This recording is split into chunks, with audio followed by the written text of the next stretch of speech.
La parole à Éric Pliez.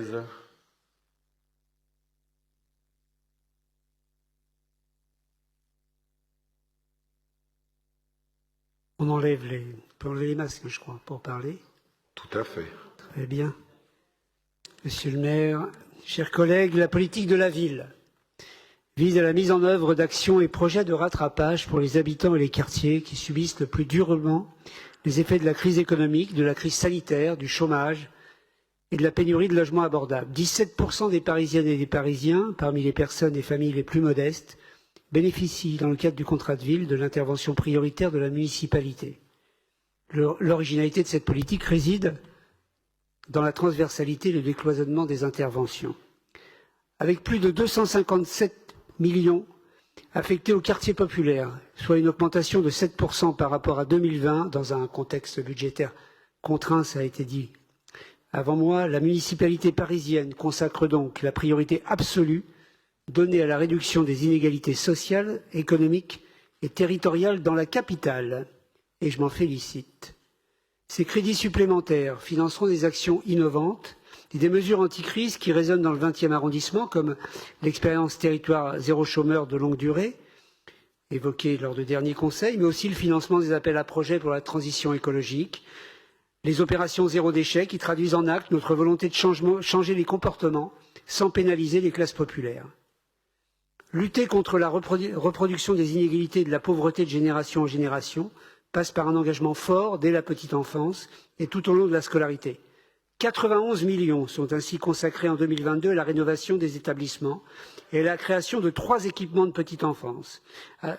Après l'ouverture en janvier dernier d'un établissement multi-accueil rue de la Justice, les habitants du 20e attendent la livraison de l'école Davout et d'une crèche dans ce quartier à forte densité d'habitat social. L'action du GIP Réussite éducative a permis d'accompagner 700 élèves supplémentaires au printemps dernier pour prévenir le décrochage scolaire.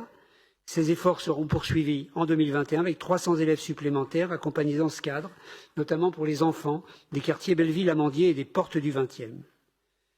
Par ailleurs, 15 millions d'euros sont également affectés à l'emploi, à l'insertion et le développement économique pour réduire le chômage qui frappe durement ces quartiers. Sur ce volet, j'estime que l'insertion et l'accompagnement des jeunes sortis du système scolaire sans qualification et qui ne bénéficient pas du soutien financier familial doivent être une priorité. Ces jeunes, qui subissent un taux de pauvreté nettement supérieur au reste de la population, ont été fragilisés par la dureté des confinements. Après avoir longtemps tergiversé, le gouvernement a annoncé la création d'un contrat d'engagement pour les jeunes, dont nous ne connaissons pas encore aujourd'hui les modalités de mise en œuvre. Tous les services publics et associations doivent pourtant être mobilisés afin de proposer rapidement un droit à la formation, à l'accompagnement, assorti de ressources minimales pour éviter le basculement durable d'une partie de la jeunesse dans la pauvreté. Enfin, 140 millions d'euros seront mobilisés dans ce budget en faveur de l'accès et du maintien dans le logement des ménages issus des quartiers prioritaires. Ces opérations de création de logements et de réhabilitation concilient nos objectifs de justice sociale, de droit au logement digne et les impératifs du plan climat à travers la baisse de la consommation d'énergie et donc la baisse des charges pour les locataires les plus modestes.